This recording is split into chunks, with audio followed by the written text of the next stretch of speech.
ನನ್ನ ನಲ್ಮೆಯ 8ನೇ ತರಗತಿಯ ಎಲ್ಲ ವಿದ್ಯಾರ್ಥಿಗಳಿಗೂ ಆನ್ಲೈನ್ ಕ್ಲಾಸ್ಗೆ ಸ್ವಾಗತ. ವಿದ್ಯಾರ್ಥಿಗಳೇ, ಅಧ್ಯಾಯ 2 ಭಾಗಲಬ್ಧ ಸಂಖ್ಯೆಗಳಲ್ಲಿ ಪಾರ್ಟ್ ಫಸ್ಟ್ ಮತ್ತು ಪಾರ್ಟ್ ಸೆಕೆಂಡಲ್ಲಿ ಕೆಲವೊಂದು ಅಂಶಗಳ ಬಗ್ಗೆ ಅಧ್ಯಯನ ಮಾಡಿದ್ವಿ. ಹಾಗೆ ಸ್ವಲ್ಪ ಅದನ್ನು ರಿವಿಷನ್ ಮಾಡೋಣ. ಪಾರ್ಟ್ ಫಸ್ಟಲ್ಲಿ ಭಾಗಲಬ್ಧ ಸಂಖ್ಯೆಯನ್ನು ತೆಗೆದುಕೊಂಡು ಅಲ್ಲಿ ಕೆಲವೊಂದು ಗುಣಲಕ್ಷಣಗಳನ್ನು ನೋಡಿದ್ವಿ. ಅಂದರೆ ಭಾಗಲಬ್ಧ ಸಂಖ್ಯೆಯನ್ನು ಹೋಗೋಕ್ಕಿಂತ ಮುಂಚೆ ಪೂರ್ಣಾಂಕ ಅಂದ್ರೇನು, ಆ ಪೂರ್ಣಾಂಕಗಳನ್ನು ತಗೊಂಡಾಗ ಹೇಗೆ ನಾವು ಗುಣಲಕ್ಷಣಗಳನ್ನು ಅನ್ವಯ ಮಾಡ್ತೇವೆ, ಗಣಿತದ ಮೂಲ ಕ್ರಿಯೆಗಳನ್ನು ಹೇಗೆ ಅಲ್ಲಿ ನಾವು ಅನ್ವಯ ಮಾಡ್ತೇವೆ, ಹಾಗೆ ಉದಾಹರಣೆ ಲೆಕ್ಕಗಳನ್ನು ಕೂಡ ನೋಡ್ತಾ ಹೋದ್ವಿ. ಪಾರ್ಟ್ ಸೆಕೆಂಡನ್ನು ತಗೊಂಡಾಗ ಭಾಗಲಬ್ಧ ಸಂಖ್ಯೆಗಳನ್ನೇ ತೆಗೆದುಕೊಂಡು, ಅಂದರೆ P/Q ರೂಪದಲ್ಲಿ ಇರುವಂತಹ ಸಂಖ್ಯೆಗಳನ್ನು ತೆಗೆದುಕೊಂಡು ಗಣಿತದ ಮೂಲ ಕ್ರಿಯೆಗಳನ್ನು ಅನ್ವಯ ಮಾಡ್ತಾ ಭಾಗಲಬ್ಧ ಸಂಖ್ಯೆಯ ಗುಣಲಕ್ಷಣಗಳ ಬಗ್ಗೆ ಅಧ್ಯಯನ ಮಾಡ್ತಾ ಹೋದ್ವಿ. ಆವೃತ್ತ ಗುಣ ಆಗಿರಬಹುದು, ಪರಿವರ್ತನೀಯ ಗುಣ ಆಗಿರಬಹುದು, ಸಹವರ್ತನೀಯ ಗುಣ ಆಗಿರಬಹುದು, ವಿತರಣಾ ಗುಣ ಆಗಿರಬಹುದು, ಹಾಗೆಯೇ ಅನಂತಾಂಶ, ವಿಲೋಮಾಂಶ, ಸಂಕಲನ ಮತ್ತು ಗುಣಾಕಾರದ್ದು. ಹಾಗೆಯೇ ಈ ಭಾಗಲಬ್ಧ ಸಂಖ್ಯೆಗಳ ಗುಣಲಕ್ಷಣಗಳನ್ನು ನೋಡಬೇಕಾದ್ರೆ ಗಣಿತದ ಮೂಲ ಕ್ರಿಯೆಯಾಗಿರುವಂತಹ ಭಾಗಾಕಾರ ಮತ್ತು ವ್ಯವಕಲನವನ್ನು ಕೂಡ ನಾವು ಏನು ಮಾಡಿದ್ವಿ, ಕೆಲವೊಂದು ಗುಣಕ್ಕೆ ಅನ್ವಯ ಮಾಡಿ ಅವುಗಳನ್ನು ಪರೀಕ್ಷಿಸ್ತಾ ಹೋದ್ವಿ. ವಿದ್ಯಾರ್ಥಿಗಳೇ, ಪಾರ್ಟ್ ಫಸ್ಟ್ ಮತ್ತು ಪಾರ್ಟ್ ಸೆಕೆಂಡಲ್ಲಿ ಕೊಟ್ಟಿರುವಂತಹ ಎಲ್ಲ ಹೋಮ್ವರ್ಕನ್ನು ನೀವು ಮ್ಯಾಥ್ಸ್ ನೋಟ್ಸಲ್ಲಿ ಮಾಡಿರ್ತೀರಾ ಅಂತ ತಿಳ್ಕೊಂಡು ಎಲ್ಲರಿಗೂ ಕೂಡ ಪಾರ್ಟ್ ಥರ್ಡ್ಗೆ ಸ್ವಾಗತ. ವಿದ್ಯಾರ್ಥಿಗಳೇ, ಈ ಪಾರ್ಟ್ ಥರ್ಡಲ್ಲಿ ಮುಖ್ಯವಾಗಿ ನಾವು ಅಧ್ಯಯನ ಮಾಡುವಂತಹ ಕಲಿಕಾಂಶ ಯಾವುದಂದರೆ ಸಂಖ್ಯಾ ರೇಖೆಯ ಮೇಲೆ ಈ ಸಂಖ್ಯೆಗಳನ್ನು ಗುರುತಿಸುವುದು. ನಮಗೆ ಕೆಲವೊಂದಿಷ್ಟು ಸಂಖ್ಯೆಗಳನ್ನು ಕೊಟ್ಟಿರ್ತಾರೆ. ಆ ಸಂಖ್ಯೆಗಳನ್ನು ಏನು ಮಾಡಬೇಕು, ಸಂಖ್ಯಾ ರೇಖೆಯ ಮೇಲೆ ಅಂದರೆ ನಂಬರ್ ಲೈನ್, ಆ ನಂಬರ್ ಲೈನ್ ಮೇಲೆ ಗುರುತು ಮಾಡಬೇಕಾಗತ್ತೆ. ಈ ಸಂಖ್ಯಾ ರೇಖೆಯನ್ನು ಬರೆಯೋದನ್ನು ನೀವು 7th ಸ್ಟ್ಯಾಂಡರ್ಡ್ 6th ಸ್ಟ್ಯಾಂಡರ್ಡಲ್ಲಿ ಕಲಿಯಲ್ಪಟ್ಟಿದ್ದೀರಾ ವಿದ್ಯಾರ್ಥಿಗಳೇ. ಹಾಗಾಗಿ ಇಲ್ಲಿ ನಾವು ಏನು ಮಾಡ್ತೀವಿ ಅಂದರೆ ಒಂದು ಸಂಖ್ಯೆ ಒಳಗೊಂಡಿರುವಂತಹ ರೇಖೆಯನ್ನು ತೆಗೆದುಕೊಳ್ತೀವಿ. ಅದನ್ನು L ಎಂಬ ಅಕ್ಷರದಿಂದ ಸೂಚಿಸಲ್ಪಡ್ತವೆ. ವಿದ್ಯಾರ್ಥಿಗಳಲ್ಲಿ ನಿಮಗೆ ಕಾಣ್ತಾ ಇದೆ ಅದರ ಚಿತ್ರ. ಈ ರೀತಿಯಾಗಿ ತೆಗೆದುಕೊಂಡಾಗ ಈ ಸಂಖ್ಯಾ ರೇಖೆಯನ್ನು ಗುರುತು ಮಾಡೋದಕ್ಕಿಂತ ಮುಂಚೆ ಪ್ರತಿಯೊಂದು ಡಿಜಿಟಿಗೆ ಏನಾಗಿರಬೇಕು, 1 ಯೂನಿಟ್ ವ್ಯತ್ಯಾಸ ಇರಲೇಬೇಕು. ಇಲ್ಲಿ ನಾವು ಒಂದು ಸಂಖ್ಯಾ ರೇಖೆಯನ್ನು 10 ಸಮಭಾಗಗಳನ್ನಾಗಿ ಮಾಡಬಹುದು, ಇಲ್ಲ ಹಲವಾರು ಸಮಭಾಗಗಳನ್ನಾಗಿ ಕೂಡ ಮಾಡಬಹುದು. ಈ ಸಂಖ್ಯಾ ರೇಖೆಯ ಮೇಲೆ ನಾವು 0ಯನ್ನು ಒಳಗೊಂಡಿದ್ದು ಧನ ಪೂರ್ಣಾಂಕ ಮತ್ತು ಋಣ ಪೂರ್ಣಾಂಕಗಳನ್ನು ಗುರುತು ಮಾಡ್ತಾ ಹೋಗ್ತೀವಿ. ವಿದ್ಯಾರ್ಥಿಗಳಲ್ಲಿ ಒಂದು ಸಂಖ್ಯಾ ರೇಖೆಯನ್ನು ತೆಗೆದುಕೊಂಡಿದ್ದೀನಿ, 0ನ ಗುರುತು ಮಾಡಿದ್ದೀನಿ. ಅದೇ ರೀತಿ 0ನ ರೈಟ್ ಸೈಡ್ ತೊಗೊಂಡಾಗ 1 2 3 4 5 ಅಂದರೆ ಏನದು, ವೆರಿ ಗುಡ್, ಎಂತ ಅದು, ಧನ ಪೂರ್ಣಾಂಕಗಳು. ಹಾಗೆಯೇ 0ನ ಲೆಫ್ಟ್ ಸೈಡ್ -1 -2 -3 -4 ಇದನ್ನು ತೆಗೆದುಕೊಂಡಾಗ ಅವುಗಳನ್ನು ಏನಂತ ಕರಿತೀವಿ ವಿದ್ಯಾರ್ಥಿಗಳೇ, ಋಣ ಪೂರ್ಣಾಂಕಗಳು ಅಂಥೇಳಿ ಕರಿತೀವಿ. ಇಂಥ ಸಂಖ್ಯಾ ರೇಖೆಯ ಮೇಲೆ ಇಲ್ಲೊಂದು ಎಕ್ಸಾಂಪಲ್ ಕೊಟ್ಟಿದ್ದಾರೆ. ಯಾವುದು, ಒಂದು ಉದಾಹರಣೆ ಇದೆ, 5ಅನ್ನು ಸಂಖ್ಯಾ ರೇಖೆಯ ಮೇಲೆ ಗುರುತಿಸಿ ಅಂತ ಹೇಳಿಬಿಟ್ಟು. ವಿದ್ಯಾರ್ಥಿಗಳೇ, ಇಲ್ಲಿ 5 ಅನ್ನೋದು ಧನ ಪೂರ್ಣಾಂಕ. ಹಾಗಾದರೆ ಇಲ್ಲಿ ಏನು ಸಮಭಾಗಗಳನ್ನಾಗಿ ಮಾಡಿ ನಾವು ಪೂರ್ಣಾಂಕಗಳನ್ನು ಗುರುತು ಮಾಡಿದ್ದೀವಲ್ಲ, 5 ಅನ್ನೋದು ಏನಾಗುತ್ತೆ, 0ನ ಈ ಸೈಡ್ ಬರುತ್ತೆ. ಹಾಗಾದರೆ 1 2 3 4 5 ಪಾಸಿಟಿವ್ ಸೈನ್ ಇದೆ ತಾನೆ. ಹಾಗಾಗಿ 5ಅನ್ನು ನಾವು ಎಲ್ಲಿ ಗುರುತು ಮಾಡ್ತೀವಿ, ಸೊ ಈ ಬಂದಿರುವಂಥ ಪಾಯಿಂಟ್ಸಲ್ಲಿ ಇಲ್ಲಿ ನಾವು ಗುರುತು ಮಾಡ್ತಾ ಹೋಗ್ತೇವೆ. ಗೊತ್ತಾಗ್ತಿದೆಯಲ್ಲ ವಿದ್ಯಾರ್ಥಿಗಳೇ, ಅಲ್ಲಿ ಮಾರ್ಕ್ ಮಾಡಿದ್ದೀನಿ ನೋಡಿ. ಸೊ ಅದೇನದು, 5. ಇದೇ ರೀತಿಯಾಗಿ ಇನ್ನೊಂದು ಉದಾಹರಣೆಯನ್ನು ಕೊಡಲ್ಪಟ್ಟಿದ್ದಾರೆ. 4ಅನ್ನು ಸಂಖ್ಯಾ ರೇಖೆಯ ಮೇಲೆ ಗುರುತಿಸಿ.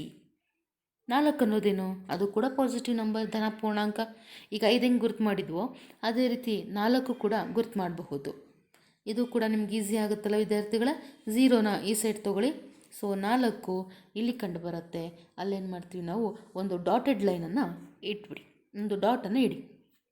ಸೊ ಅದನ್ನು 4 ಸೂಚಿಸುವುದು ಎಲ್ಲಿ ಸಂಖ್ಯಾ ರೇಖೆಯ ಮೇಲೆ ಅಂತೇಳಿ ಹೇಳಲ್ಪಡ್ತೀವಿ. ವಿದ್ಯಾರ್ಥಿಗಳಿಗೆ ನಾನು ಮಾರ್ಕ್ ಮಾಡಿದ್ದೀನಲ್ಲ, ಗೊತ್ತಾಗ್ತಿದೆಯಲ್ವ ನಿಮಗೆ? ಓಕೆ. ಸೊ ಈ ರೀತಿಯಾಗಿ ಯಾವುದೇ ರೀತಿಯ ಸಂಖ್ಯೆಯನ್ನು ಧನ ಪೂರ್ಣಾಂಕ ಆಗಿರ್ಬೋದು ಇಲ್ಲ ಋಣ ಪೂರ್ಣಾಂಕ ಆಗಿರಬಹುದು, ಇವುಗಳನ್ನು ಏನು ಮಾಡ್ತೀವಿ ನಾವು ಗುರ್ತು ಮಾಡ್ತಾ ಹೋಗ್ತೀವಿ ಸಂಖ್ಯಾ ರೇಖೆಯ ಮೇಲೆ. ವಿದ್ಯಾರ್ಥಿಗಳೇ, ಇದೊಂದು ಚಟುವಟಿಕೆ ಆಗಿದೆ. ಇದೇ ರೀತಿ ನೀವು ಇನ್ನೂ ಹಲವಾರು ಸಂಖ್ಯೆಗಳನ್ನು ತಗೊಂಡು ನಿಮ್ಮ ಮ್ಯಾಥ್ಸ್ ಹೋಮ್ವರ್ಕಲ್ಲಿ ಮಾಡ್ತಾ ಹೋಗಿ ವಿದ್ಯಾರ್ಥಿಗಳೇ. ನಂತರ ಈಗ ಮಾಡಿರುವಂತಹ 2 ಸಂಖ್ಯಾ ರೇಖೆ ನಿಮಗೆ ಅರ್ಥ ಆಗಿದೆ ಅಂದ್ಕೊಂಡಿದ್ದೇನೆ. ಇದರ ಜೊತೆಗೆ ನಾವೇನು ಮಾಡ್ತೀವಿ ಅಂದರೆ ಇಲ್ಲಿ ಧನ ಪೂರ್ಣಾಂಕ ನೋಡಿದ್ವಿ, ಋಣ ಪೂರ್ಣಾಂಕ ಇರುವಂಥ ಸಂಖ್ಯೆಯನ್ನು ತಗೊಂಡಿದ್ವಿ. ಇಲ್ಲಿ ಮೊದಲಾಗಿ ಪ್ರಶ್ನೆಯನ್ನು ನೋಡೋಣ. -3 ಮತ್ತು -5 ಸಂಖ್ಯಾ ರೇಖೆಯ ಮೇಲೆ ಗುರುತಿಸಿ ಅಂತ ಇದೆ ವಿದ್ಯಾರ್ಥಿಗಳೇ. ಕೊಟ್ಟಿರುವಂತಹ ಸಂಖ್ಯಾ ರೇಖೆಯನ್ನು ತಗೊಂಡ್ರೆ 0ನ ಒಂದು ಸೈಡು 3 ಇದೆ, 0ನ ಇನ್ನೊಂದು ಸೈಡು -3 ಇದೆ ಅಷ್ಟೇ. ಸೊ -3ನ ನಾವೇನು ಮಾಡಿಬಿಡ್ತೀವಿ, ಗುರ್ತು ಮಾಡಿಬಿಡ್ತೀವಿ. ಆದರೆ -5 ಅನ್ನೋದಿದೆಯಲ್ವಾ, ಹಾಗಾದರೆ ಈ ಸಂಖ್ಯಾ ರೇಖೆಯನ್ನು ಏನು ಮಾಡಬೇಕು ನಾವು, ಆ ಸಂಖ್ಯೆ ನಮಗೆ ಎಲ್ಲಿ ಬರುತ್ತೋ ಅಲ್ಲಿ ನಾವೇನು ಮಾಡ್ತೀವಿ, ವೃದ್ಧಿಸ್ತಾ ಹೋಗ್ತೀವಿ ವಿದ್ಯಾರ್ಥಿಗಳೇ. ಹಾಗಾಗಿ ಅವನು ಕೊಟ್ಟಿರುವಂಥ ಸಂಖ್ಯಾ ರೇಖೆಯನ್ನೇ ಬರ್ಕೊಳ್ಳೋಂಗಿಲ್ಲ. ಮತ್ತೆ ಏನು ಮಾಡಬೇಕು ನಾವು, ಮತ್ತೆ ನಂಬರ್ ಲೈನ್ ಅಂದರೆ ಸಂಖ್ಯಾ ರೇಖೆಯನ್ನು ರಚಿಸ್ಕೊಂಡು ಪ್ರತಿಯೊಂದು ಒಂದೊಂದು ಯೂನಿಟ್ ಇರಾಗೆ ಬರ್ಕೋಬೇಕು. ಬರ್ಕೊಂಡು ಪಾಯಿಂಟ್ಸನ್ನು ಗುರ್ತು ಮಾಡ್ತಾ ಹೋಗಬೇಕು. ನಮಗೆ ಬೇಕಾಗಿರೋದು -3 ಮತ್ತು -5. ಹಾಗಾಗಿ ಅಗೈನ್ ಮತ್ತೆ ನಾವೇನು ಮಾಡ್ತೀವಿ, ಬರ್ಕೊಳ್ತೀವಿ ವಿದ್ಯಾರ್ಥಿಗಳೇ. ಹೀಗೆ ಬರ್ಕೊಂಡಾಗ ನೋಡಿ ಈ ರೀತಿಯ ನಂಬರ್ ಲೈನ್ ನಮಗೆ ಬರುತ್ತೆ. 0ನ ಈ ಸೈಡ್ 1 2 3 4 5, 0ನ ಈ ಸೈಡು -1 -2 -3 -4 -5 ಅಂದರೆ ಋಣ ಪೂರ್ಣಾಂಕಗಳು. ಈಗ ಇಲ್ಲಿ ನಾವೇನು ಮಾಡೋಣ ಅಂದರೆ ಈ ಪೂರ್ಣಾಂಕವನ್ನು ಗುರ್ತು ಮಾಡೋಣ. -3 ಇದೆಲ್ಲ ವಿದ್ಯಾರ್ಥಿಗಳೇ, 0ನ ಈ ಸೈಡ್ ತೊಗೊಂಡ್ರೆ -1 -2 -3. ನಾನು ಮಾರ್ಕ್ ಮಾಡ್ತಿದ್ದೀನಲ್ಲ, ಗೊತ್ತಾಗ್ತಿದೆ ತಾನೆ? ಸೊ ಇಲ್ಲಿ -3 ಬರುತ್ತೆ, ಅಲ್ಲಿ ಒಂದು ಡಾಟನ್ನು ಇಟ್ಬಿಡಿ ವಿದ್ಯಾರ್ಥಿಗಳೇ. ಅದೇನದು -3.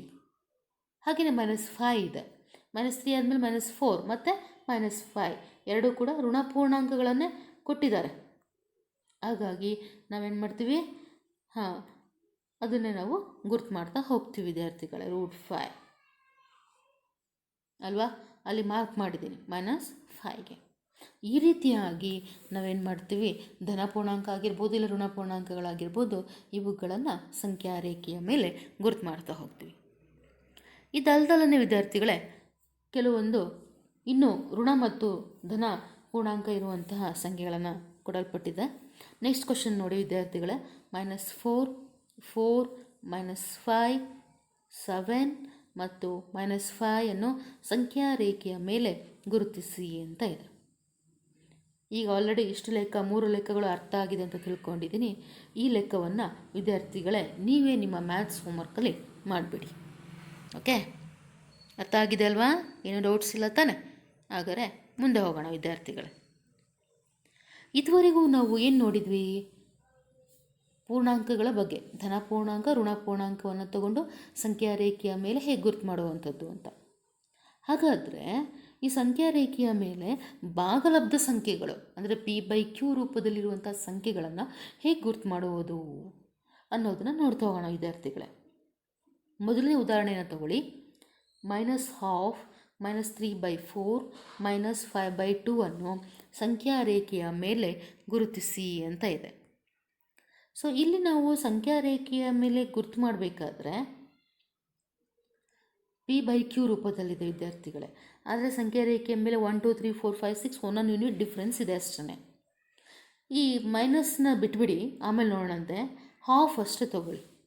ಈ ಹಾಫ್ ಅಂದ್ರೇನು, 0 ಇಂದ 1 ಅಲ್ವಾ? ಆ 0 ಇಂದ 1 ತಗೊಂಡಾಗ, ಯೂನಿಟನ್ನು ತಗೊಂಡಾಗ ಅದರ ಮಧ್ಯ ಬಿಂದು ಏನಾಗಿರುತ್ತೆ, ಆಫ್ ಆಗಿರುತ್ತೆ ಅಲ್ವಾ? ಅದರ ಒಂದು ಸೈಡು ಕಾಲು ಭಾಗ, ಇನ್ನೊಂದು ಸೈಡು ಮುಕ್ಕಾಲು ಭಾಗ. ಫಾರ್ ಎಕ್ಸಾಂಪಲ್, ಒಂದು ಸೇಬು ಹಣ್ಣನ್ನು ತೆಗೆದುಕೊಂಡಾಗ ಆ ಸೇಬು ಹಣ್ಣನ್ನು 4 ಸಮಭಾಗಗಳನ್ನಾಗಿ ಮಾಡಬಹುದು ವಿದ್ಯಾರ್ಥಿಗಳೇ ಅಲ್ವಾ? ಹಾಗೆ 4 ಭಾಗಗಳನ್ನಾಗಿ ಮಾಡೋದಕ್ಕಿಂತ ಮುಂಚೆ ಒಂದು ಸೇಬನ್ನು ಕೊಟ್ಟಾಗ ಏನು ಮಾಡ್ತೀರಾ, ಸಮವಾಗಿ ಕಟ್ ಮಾಡ್ತೀರಾ. ಅಲ್ಲಿಗೆ ಅರ್ಧ ಆಯ್ತಲ್ವ, ಮತ್ತೇನು ಮಾಡ್ತೀರಿ, ಕಟ್ ಮಾಡ್ತೀರಿ, ಆಗ ಕಾಲು ಭಾಗ ಆಯಿತು. ಮತ್ತು ಇನ್ನು ಕಟ್ ಮಾಡಿದಾಗ ಮುಕ್ಕಾಲು ಭಾಗ. ಸೊ ಅವುಗಳನ್ನು ಜೋಡಿಸಿ ಅದರಲ್ಲಿ ಒಂದು ಪಾರ್ಟ್ ಮಾತ್ರ ತೆಗೀರಿ. ಆಗ ಉಳಿದಿರೋದೇನು 3/4. ನಂತರ ಇನ್ನೊಂದು ಪಾರ್ಟನ್ನು ತೆಗಿತೀನಿ, ಆಗ ಹಾಫ್ ಉಳಿಯುತ್ತೆ ಅಲ್ವಾ. ಇನ್ನೊಂದು ಪಾರ್ಟನ್ನು ತೆಗೆಯಲ್ಪಟ್ಟಾಗ 1/4. ಈ ರೀತಿಯಾಗಿ ನಾವು 0 to 1 ಅಂತ ತಗೊಂಡಾಗ ಹಾಫ್, 1/4, 3/4 ಅಂತ ಗುರ್ತು ಮಾಡ್ತೀವಿ ವಿದ್ಯಾರ್ಥಿಗಳೇ. ಈ ರೀತಿ ಗುರ್ತು ಮಾಡಿದಾಗ ಈ ಸಂಖ್ಯಾ ರೇಖೆಯ ಮೇಲೆ ಮೈನಸ್ ಇರೋದ್ರಿಂದ 0ನ ಈ ಸೈಡ್ ಬರಬೇಕು. ಅಲ್ಲಿ ರೆಡ್ ಕಲರ್ ಆ್ಯರೋ ಮಾರ್ಕ್ ಕಾಣ್ತಿದೆಯಲ್ವಾ, ಆ ಸೈಡಲ್ಲಿ ಬರಬೇಕು ವಿದ್ಯಾರ್ಥಿಗಳೇ. ಅಲ್ಲಿ 0 ಆದಮೇಲೆ -1 ಇದೆ. ಅದರ ಮಧ್ಯದಲ್ಲಿ ನಾವೇನು ಮಾಡ್ತೀವಿ ಅಂದರೆ ಈ ಹಾಫನ್ನು ಗುರ್ತು ಮಾಡ್ತೀವಿ. ಗೊತ್ತಾಗ್ತಿದೆಯಲ್ಲ ನಾನು ಹೇಳ್ತಾ ಇರೋದು? ಅದೇ ರೀತಿಯಾಗಿ -3/4 ಅಂತ ಇದೆ. ಇದೇನಿದು? ಮುಕ್ಕಾಲು ಅಲ್ವಾ. ಹಾಫ್ ಇಲ್ಲ ಆದರೆ ಅದ್ರ ಮುಂದಿಂದ ಏನಾಗಿರುತ್ತೆ? 3/4. ಆದರೆ ಈ ಕಡೆ ತೊಗೊಂಡ್ರೆ ಕಾಲು ಭಾಗ ಅಲ್ವಾ. ಸೊ ಹಾಗಾಗಿ ಇಲ್ಲೇ ನಾವೇನು ಮಾಡ್ತೀವಿ, ಈ -3/4 ಗುರ್ತು ಮಾಡ್ತೀವಿ ವಿದ್ಯಾರ್ಥಿಗಳೇ. ನಂತರ ಇನ್ನೊಂದು ಉಳಿದಿದೆ -5/2 ಅಂತ ಇದೆ. ಈ -5/2 ಅನ್ನೋದು -1 ಮತ್ತು -2ನ ನಡುವೆ ಬರುತ್ತೆ ವಿದ್ಯಾರ್ಥಿಗಳೇ. ಈ ಏನು ಹಾಫು ಅಂತ ತಗೊಂಡಾಗ -1 ಮತ್ತು 1/2 ಅಲ್ಲಿಗೆ 3/2 ಆಯಿತು ಅಲ್ವಾ.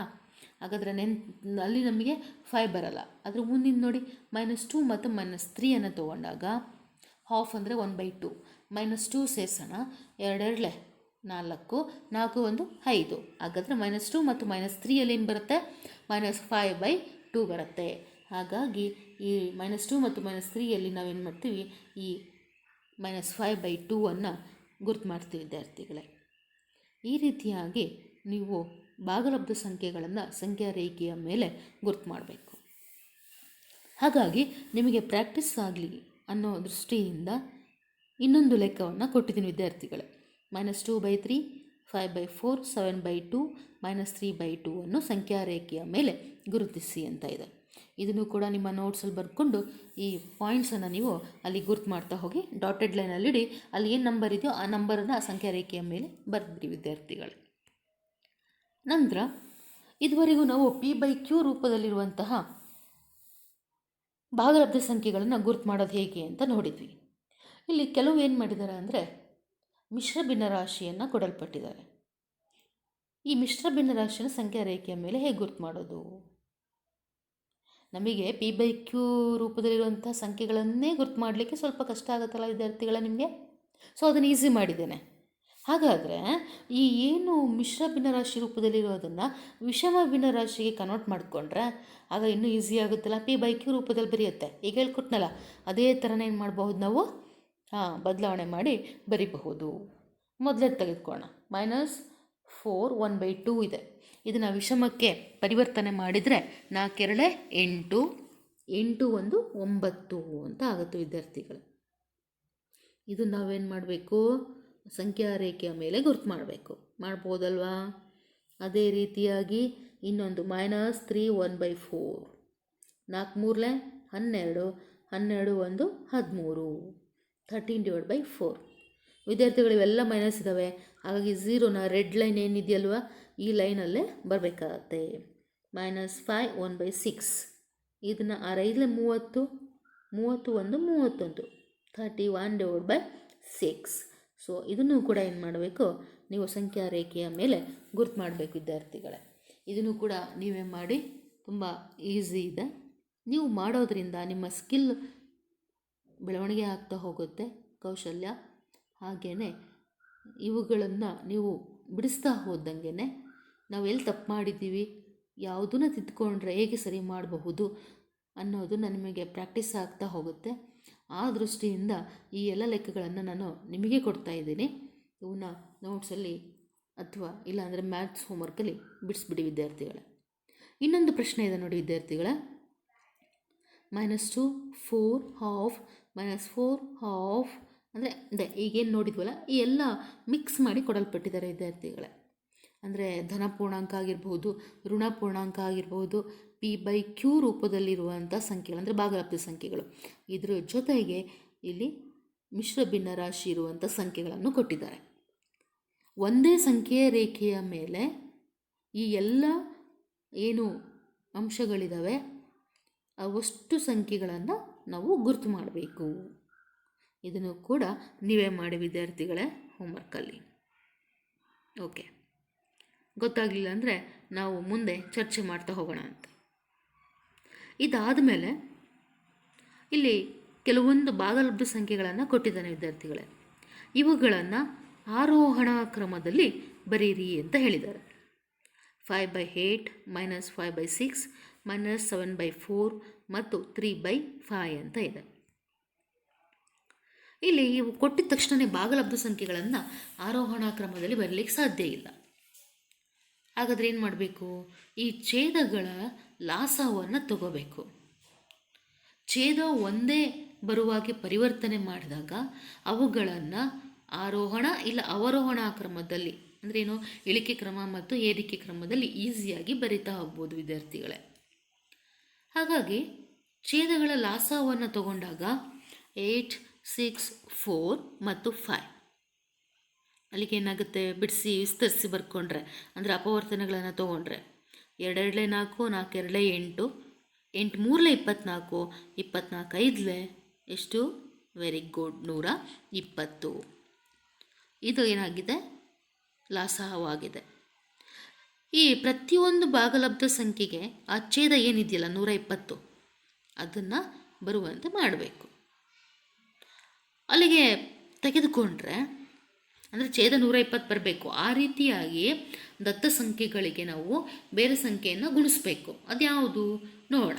5/8 ಅಂತ ಇದೆ ಅಲ್ವಾ? ಈ 8ಕ್ಕೆ ಏನನ್ನು ಗುಣಿಸಿದರೆ 120 ಬರುತ್ತೆ ಅಂಥೇಳಿ. 15 ಗುಣಿಸಿದಾಗ ಮಾತ್ರ 120 ಬರುವಂಥದ್ದು. ಬೇರೆ ಯಾವ ಸಂಖ್ಯೆ ತೊಗೊಂಡ್ರೂ ಕೂಡ ಬರಲ್ಲ. ಹಾಗಾದರೆ 15 ಏನು ಮಾಡಬೇಕು? ದತ್ತ ಸಂಖ್ಯೆಗೆ ಗುಣಿಸ್ಬೇಕು ಮತ್ತು ಭಾಗಿಸಲ್ಪಡಬೇಕು. ಅಲ್ಲಿಗೆ 5 × 15 ಹೋಲ್ ಡಿವೈಡ್ ಬೈ 8 × 15. ಅಲ್ಲಿಗೆ 15 15 75, 15 8 120 ಅಲ್ಲ ವಿದ್ಯಾರ್ಥಿಗಳೇ? ಬಂತ ಅಲ್ಲಿಗೆ ನಮ್ಮ ಛೇದ 120, ಲಾಸ ಏನಿದೆ ಅದೇ ಬಂತಾನೆ. ಅಲ್ಲಿಗೆ ಏನಾಗಿದೆ? 75 ಡಿವೈಡ್ ಬೈ 120. ಇನ್ನೊಂದು ಸಂಖ್ಯೆ ಕೊಟ್ಟಿಯಾನೆ -5/6. ಇದಕ್ಕೆ ತಕ್ಷಣ ಹೇಳ್ಬೋದು 20, ಏಕೆಂದರೆ 6 2 12, 0 0 120. ಹಾಗಾಗಿ ಏನನ್ನು ಗುಣಿಸ್ಬೇಕು? ಈ ಸಂಖ್ಯೆಗೆ 20 ಗುಣಿಸ್ಬೇಕು ಮತ್ತು ಭಾಗಿಸಲ್ಪಡಬೇಕು. ಅಲ್ಲಿಗೆ -5 × 20 ಹೋಲ್ ಡಿವೈಡ್ ಬೈ 6 × 20. 25 100, ಮೈನಸ್ಗೆ ಮೈನಸ್, 26 120. ಇನ್ನೊಂದು ಸಂಖ್ಯೆ -7/4. -7 × 30 ಹೋಲ್ ಡಿವೈಡ್ ಬೈ 4 × 30. 30 ಗುಣಿಸಿದ್ದೇವೆ, ಭಾಗಿಸಿದ್ದೇವೆ. ಅಲ್ಲಿಗೆ 37 100, ಹೌದಾ? ಅಲ್ಲ, 210. ಮೈನಸ್ಗೆ ಮೈನಸ್, 34 120. ಅಲ್ಲಿಗೆ ಆನ್ಸರ್ ಏನಾಗಿದೆ? -210 ಡಿವೈಡ್ ಬೈ 120. ನೆಕ್ಸ್ಟ್ ಲಾಸ್ಟ್ ಸಂಖ್ಯೆ 3/5. 5ಗೆ ಏನನ್ನು ಗುಣಿಸಿದ್ರೆ 120 ಬರುತ್ತೆ? 24 5. ಹಾಗಾದರೆ ಈ ದತ್ತ ಸಂಖ್ಯೆಗೆ ಏನು ಮಾಡಬೇಕು? 24 ಗುಣಿಸ್ಬೇಕು ಮತ್ತು ಭಾಗಿಸ್ಬೇಕು. 24 3 ಡಿವೈಡ್ ಬೈ 24 5. ಅಲ್ಲಿಗೆ ಏನಾಗಿ ಪರಿವರ್ತನೆ ಆಗುತ್ತೆ ವಿದ್ಯಾರ್ಥಿಗಳೇ? ಗುಣಿಸಿದಾಗ 72 ಡಿವೈಡ್ ಬೈ 120 ಅಲ್ವಾ? ಈ ಎಲ್ಲ ಅಂಶಗಳನ್ನು ಹೋಲಿಕೆ ಮಾಡಿ ನೋಡಿ. ಇಲ್ಲಿ ಏನು ಕೇಳಿದ್ದಾನೆ? ಈ ಭಾಗಲಬ್ಧ ಸಂಖ್ಯೆಗಳನ್ನು ಆರೋಹಣ ಕ್ರಮದಲ್ಲಿ ಬರೆಯಿರಿ. ಅಂದರೆ ಅರ್ಥ ಏನು? ದೊಡ್ಡೋದ್ರಿಂದ ಸಣ್ಣದು. First -2 10 -100 less than 72 less than 75 ಅಲ್ವಾ? ಇಲ್ಲಿ ಮೈನಸ್ ಚಿಹ್ನೆ ಇರೋದ್ರಿಂದ ಫಸ್ಟ್ ಅದನ್ನು ತೊಗೊಂಡಿದ್ದೇವೆ. 72 75 ಇವುಗಳಿಗೆ ಹೋಲಿಕೆ ಮಾಡಿದರೆ ಜಾಸ್ತಿ, ಏಕೆಂದರೆ ಪಾಸಿಟಿವ್ ಸೈನ್ ಇರೋದ್ರಿಂದ, ಹೌದು ತಾನೆ? ಈ ರೀತಿಯಾಗಿ ನಾವು ಆರೋಹಣ ಕ್ರಮದಲ್ಲಿ ಬರೀತೇವೆ.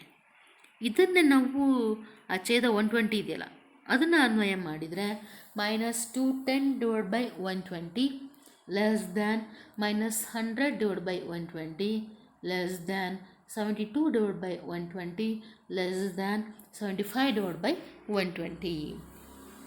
ಇದನ್ನು ಇನ್ನೂ ಸರಳ ರೂಪಕ್ಕೆ ತರ್ಬೋದು, ಭಾಗಿಸ್ತಾ ಹೋಗ್ಬೋದು. ಅಂದರೆ ಏನು ಬರುತ್ತೆ, ಆ ದತ್ತ ಸಂಖ್ಯೆ ಏನು ಕೊಟ್ಟಿದ್ನಲ್ಲ ಅದೇ ಬರುತ್ತೆ ತಾನೆ. ಸೊ ಅಲ್ಲಿಗೆ -7/4 less than -5/6 less than 3/5 less than 5/8.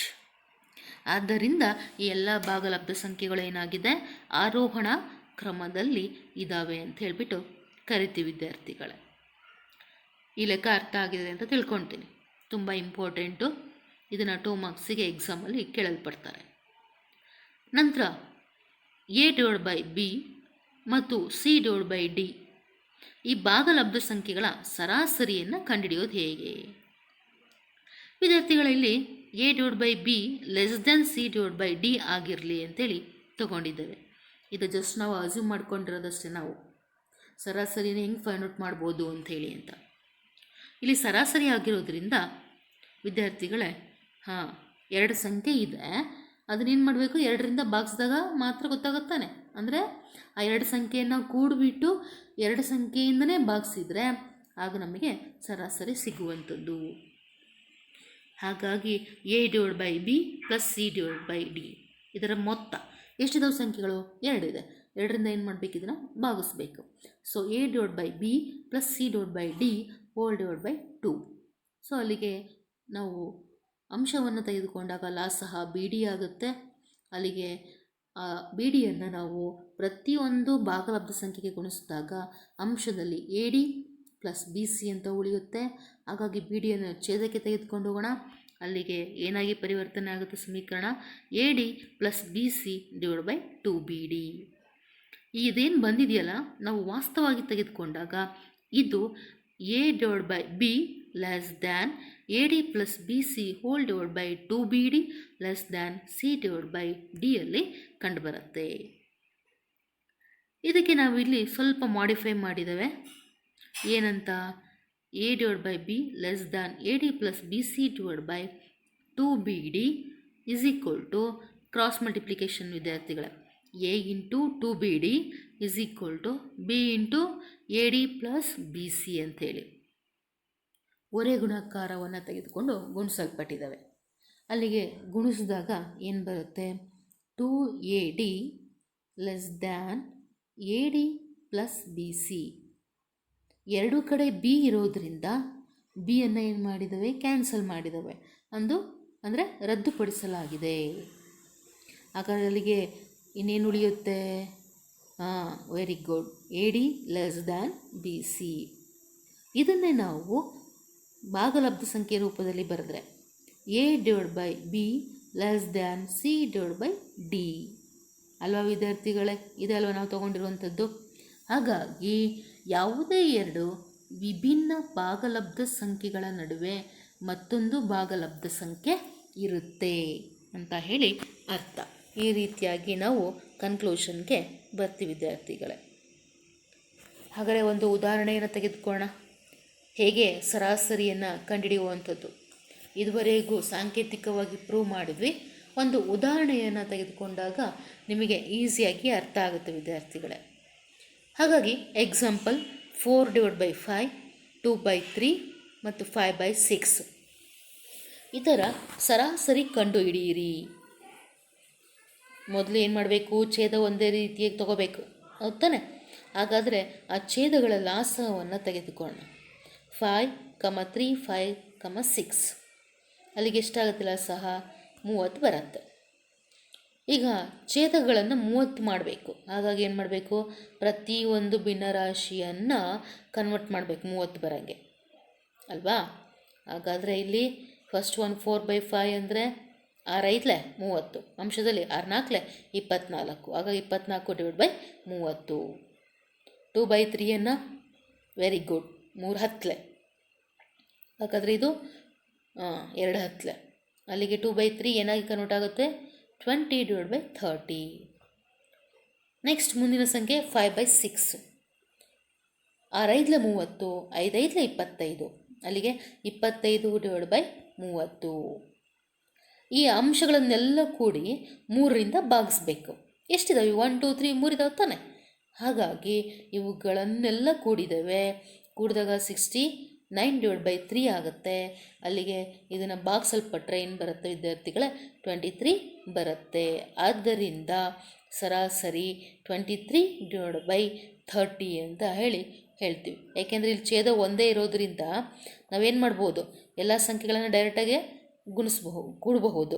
ಇದು ನಾನು ಮೊದಲೇ ಹೇಳಿದ್ದೀನಿ, ಹೌದು ತಾನೆ? 24 + 20 + 25 ಕೂಡಿರೋದು 69/30 ಬಂದಿದೆ. ಅಲ್ಲಿಗೆ ಭಾಗಿಸಿದಾಗ 23 ಆಯಿತು ಅಲ್ವಾ? ಅರ್ಥ ಆಗಿದೆ ಅಂತ ಅಂದ್ಕೊಂಡಿದ್ದೀನಿ ವಿದ್ಯಾರ್ಥಿಗಳೇ. ಇದಾದ ಮೇಲೆ ಮುಂದೆ ಭಾಗಲಬ್ಧ ಸಂಖ್ಯೆಗಳನ್ನು ನೋಡಿದ್ವಿ. ನಂತರ ಅಭಾಗಲಬ್ಧ ಸಂಖ್ಯೆಗಳ ಸ್ವಲ್ಪ ಪರಿಚಯವನ್ನು ನೋಡ್ತಾ ಹೋಗೋಣ ವಿದ್ಯಾರ್ಥಿಗಳೇ. ಭಾಗಲಬ್ಧ ಸಂಖ್ಯೆಗಳಲ್ಲದ √2 ಅಥವಾ ಅಂತಹ ಸಂಖ್ಯೆಗಳನ್ನು ಅಭಾಗಲಬ್ಧ ಸಂಖ್ಯೆಗಳು ಎನ್ನುವರು. ಇದರ ಅರ್ಥ ಏನಂದರೆ, ಆ ಸಂಖ್ಯೆಗಳು p/q ರೂಪದಲ್ಲಿ ಇರೋದಿಲ್ಲ. q = 0 ವಿದ್ಯಾರ್ಥಿಗಳೇ.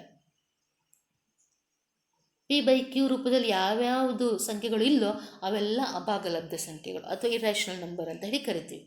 ಫಾರ್ ಎಕ್ಸಾಂಪಲ್ √2, √3, √5, √10 ಅಲ್ವಾ, √9.5 ಇವೆಲ್ಲ ಏನು ಅಭಾಗಲಬ್ಧ ಸಂಖ್ಯೆಗಳು ವಿದ್ಯಾರ್ಥಿಗಳೇ. ಸೊ ಇಂತಹ ಅಭಾಗಲಬ್ಧ ಸಂಖ್ಯೆಗಳನ್ನು ನಾವು IR ಎಂಬ ಅಕ್ಷರದಿಂದ ಸೂಚಿಸಲ್ಪಡ್ತವೆ. ಈ ಅಭಾಗಲಬ್ಧ ಸಂಖ್ಯೆಗಳನ್ನು ಸಂಖ್ಯಾರೇಖೆಯ ಮೇಲೂ ಕೂಡ ಏನು ಮಾಡಬಹುದು? ಗುರುತಿಸಬಹುದು ವಿದ್ಯಾರ್ಥಿಗಳೇ. ಅಲ್ಲೊಂದು ಸಂಖ್ಯಾರೇಖೆಯನ್ನು ಕೊಡಲ್ಪಟ್ಟಿದ್ದ ಆ ಚಿತ್ರವನ್ನು ಗಮನಿಸಿ ವಿದ್ಯಾರ್ಥಿಗಳೇ. 0 1 2 3 4 5 6 7 8 ಈಗ ಸೈಡ್ -1 -2 -3 ಒಂದೊಂದು ಯೂನಿಟ್ ಇರುವ ಹಾಗೆ ನಾವು ಗುರುತು ಮಾಡಿದ್ದೇವೆ. ಈ ಸಂಖ್ಯಾರೇಖೆಯ ಮೇಲೆ -1 ಮತ್ತು -2 ಅಲ್ಲಿ ಅದರ ಅರ್ಧ ಅಂದರೆ -1/2 ಆಗುತ್ತೆ. ಇದಕ್ಕೆ ಪೈಯನ್ನು ಏನು ಮಾಡಿದ್ದೇವೆ? ಗುಣಿಸಲ್ಪಟ್ಟಿದ್ದೇವೆ. ಪೈ ಅನ್ನೋದು ಕೂಡ ಏನು? ಅಭಾಗಲಬ್ಧ ಸಂಖ್ಯೆ. ಹಾಗೆಯೇ ಈ ಸೈಡ್ ಬಂದು ಧನಪೂರ್ಣಾಂಕ ಅಲ್ವಾ. 2 ಮತ್ತು 3 ನಡುವೆ 2√2π. 2 ಮತ್ತು √2 ಇವೆರಡನ್ನು ಗುಣಿಸಿ ಮತ್ತು ಪೈಯನ್ನು ಗುಣಿಸಲ್ಪಟ್ಟರೆ ನಮಗೆ 2 ಮತ್ತು 3 ನಡುವೆ ಆ ದಶಮಾಂಶ ವಿಸ್ತರಣೆ ಸಿಗುತ್ತೆ ಅಂತ ಅರ್ಥ ವಿದ್ಯಾರ್ಥಿಗಳೇ. ಪೈ ಬೆಲೆ ಏನು? 22/7. ಇದನ್ನು ಭಾಗಿಸಿದಾಗ 3.14 ಬರುತ್ತೆ ತಾನೆ. ಹಾಗಾಗಿ 3 ಪಕ್ಕದಲ್ಲಿ ಏನು ಮಾಡಿದ್ವಿ ನೋಡಿ, ಒಂದು ಡಾಟನ್ನು ಇಟ್ಬಿಟ್ಟು ಪೈಯನ್ನು ಗುರ್ತು ಮಾಡಿದ್ವಿ ವಿದ್ಯಾರ್ಥಿಗಳೇ. ಅದೇ ರೀತಿಯಾಗಿ √17 ಇದರ ವರ್ಗಮೂಲವನ್ನು ಕಂಡುಹಿಡಿಯಲ್ಪಟ್ಟಾಗ ಅಂದರೆ ಭಾಗಾಕಾರ ಕ್ರಮದಿಂದ ಆಗ ಏನು ಬರುತ್ತೆ ಅಂದರೆ 4.13 ಬರುತ್ತೆ. ಅದನ್ನು ಅಲ್ಲಿ 4 ಆದಮೇಲೆ ಅಲ್ಲಿ ಬ್ಲ್ಯಾಕ್ ಡಾಟ್ ಕಾಣ್ತಿದೆಯಲ್ಲ, ಅಲ್ಲಿ ಗುರ್ತು ಮಾಡಲ್ಪಟ್ಟಿದೆ ವಿದ್ಯಾರ್ಥಿಗಳೇ. ದಶಾಂಶ ವಿಸ್ತರಣೆಯನ್ನು ತೊಗೊಂಡು ಗುರ್ತು ಮಾಡಿದ್ವಿ. ಅದೇನಾಗಿರುತ್ತೆ? √17 ಆಗಿರುತ್ತೆ. ಸೊ ಇವೆಲ್ಲ ಏನಿವು ಅಭಾಗಲಬ್ಧ ಸಂಖ್ಯೆಗಳು. ಸೊ ಇಂತಹ ಅಭಾಗಲಬ್ಧ ಸಂಖ್ಯೆಗಳನ್ನೂ ಕೂಡ ನಾವೇನು ಮಾಡ್ಬೋದು? ಸಂಖ್ಯಾ ರೇಖೆಯ ಮೇಲೆ ಗುರ್ತು ಮಾಡ್ಬೋದು ವಿದ್ಯಾರ್ಥಿಗಳೇ. ಹಾಗಾದರೆ ಈ ಭಾಗಲಬ್ಧ ಸಂಖ್ಯೆಗಳು ಮತ್ತು ಅಭಾಗಲಬ್ಧ ಸಂಖ್ಯೆಗಳ ಮೊತ್ತ ಅಥವಾ ಗುಂಪು ಅಥವಾ ಗಣ ಏನಾಗಿರುತ್ತೆ? ವಾಸ್ತವ ಸಂಖ್ಯೆ ಆಗಿರುತ್ತೆ, ಅಂದರೆ ರಿಯಲ್ ನಂಬರ್.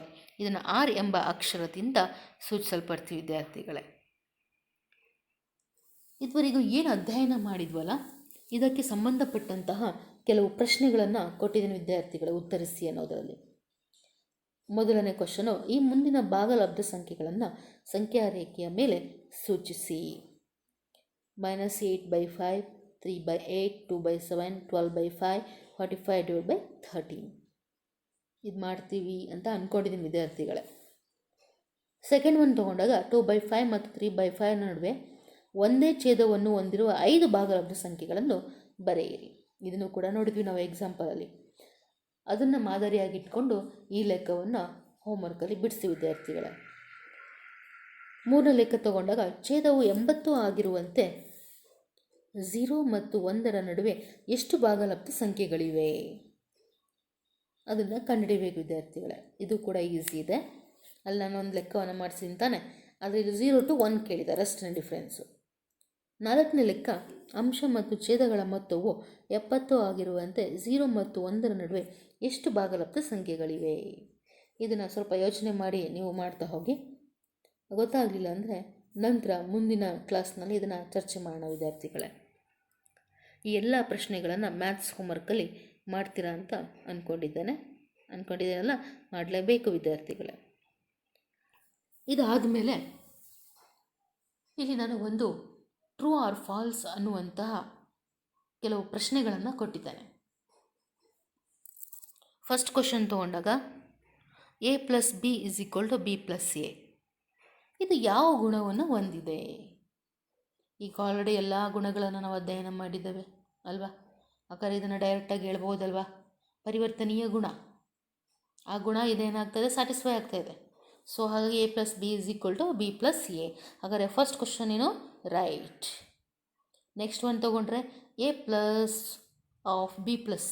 = A+C. ವಿದ್ಯಾರ್ಥಿಗಳು ಇದ್ಯಾವುದಿದು? ಸಂಕಲನದ ಸಹವರ್ತನೀಯ ಗುಣ. ಹಾಗಾಗಿ ಸೆಕೆಂಡ್ ಒನ್ನು ಕೂಡ ರೈಟ್. ಇದೇ ಥರ ಇಲ್ಲಿ ಇನ್ನು ಉಳಿದಂತಹ ಲೆಕ್ಕಗಳು ಟ್ರೂ ಆರ್ ಫಾಲ್ಸ್ ಗುಣಗಳನ್ನು ಉಪಯೋಗಿಸಿ ನೀವೇನು ಮಾಡಿ ಇದು ಟ್ರೂ ಆರ್ ಫಾಲ್ಸ್ ಅಂತ ಹೇಳಿ ಗುರ್ತು ಮಾಡಿ ವಿದ್ಯಾರ್ಥಿಗಳೇ. ಹಾಗಾಗಿ ಏನು 4 ಲೆಕ್ಕಗಳು ಪ್ಲಸ್ ಈ ಲೆಕ್ಕಗಳು, ಈ ಎಲ್ಲ ಲೆಕ್ಕಗಳನ್ನು ವಿದ್ಯಾರ್ಥಿಗಳೇ ನಿಮ್ಮ ಮ್ಯಾಥ್ಸ್ ಹೋಮ್ವರ್ಕಲ್ಲಿ ಕಡ್ಡಾಯವಾಗಿ ನೀವು ಡೇಟ್ ವೈಸು ಕ್ವಶನ್ ವಿತ್ ಆನ್ಸರನ್ನು ಬಿಡಿಸಿರಲೇಬೇಕು. ಯಾಕೆ ಅಂದರೆ ನಂತರ ನಾವು ಆ ಎಲ್ಲ ಪ್ರಶ್ನೆಗಳಿಗೆ ಬಿಡಿಸಿರುವ ಉತ್ತರಗಳನ್ನು ಕರೆಕ್ಷನ್ ಮಾಡೇ ಮಾಡ್ತೀವಿ. ಹಾಗಾಗಿ ವಿದ್ಯಾರ್ಥಿಗಳೇ ಅಲ್ಲಿಗೆ ಈ ಏನು ಅಧ್ಯಾಯ ಇದೆಯಲ್ವಾ, ಯಾವುದು ಭಾಗಲಬ್ಧ ಸಂಖ್ಯೆಗಳು, ಈ ಪಾಠ ಇಲ್ಲಿಗೆ ಮುಕ್ತಾಯವಾಗುತ್ತೆ. ಇದರಲ್ಲಿ ನಿಮಗೆ ಏನೇ ಡೌಟ್ಸ್ ಇದ್ರೂ ಕೂಡ ನೀವು ನಮ್ಮೊಂದಿಗೆ ಚರ್ಚೆಯನ್ನು ಮಾಡಬಹುದು. ಎಲ್ಲಿ ನಿಮಗೆ ಅರ್ಥ ಆಗಲ್ಲ, ಸೊ ಅದನ್ನು ಸ್ಕ್ರೀನ್ಶಾಟ್ ತೆಗೆದುಬಿಟ್ಟು ಹಾಕಿದರೆ ಅದಕ್ಕೆ ನಾವು ಉತ್ತರಗಳನ್ನು ನಿಮಗೆ ನೀಡಲ್ಪಡ್ತಾ ಹೋಗ್ತೇವೆ ವಿದ್ಯಾರ್ಥಿಗಳೇ. ಈ ಎಲ್ಲ ಪ್ರಶ್ನೆಗಳನ್ನು ಮ್ಯಾಥ್ಸ್ ಹೋಮ್ವರ್ಕಲ್ಲಿ ಮಾಡಿ. ಸೊ ಮುಂದಿನ ಅಧ್ಯಾಯ 3 ನಂತರ ನೋಡ್ತಾ ಹೋಗೋಣ ಮುಂದಿನ ಕ್ಲಾಸ್ನಲ್ಲಿ. ಅಲ್ಲಿಯವರೆಗೆ ಎಲ್ಲ ವಿದ್ಯಾರ್ಥಿಗಳಿಗೆ ಧನ್ಯವಾದಗಳು. Thank you.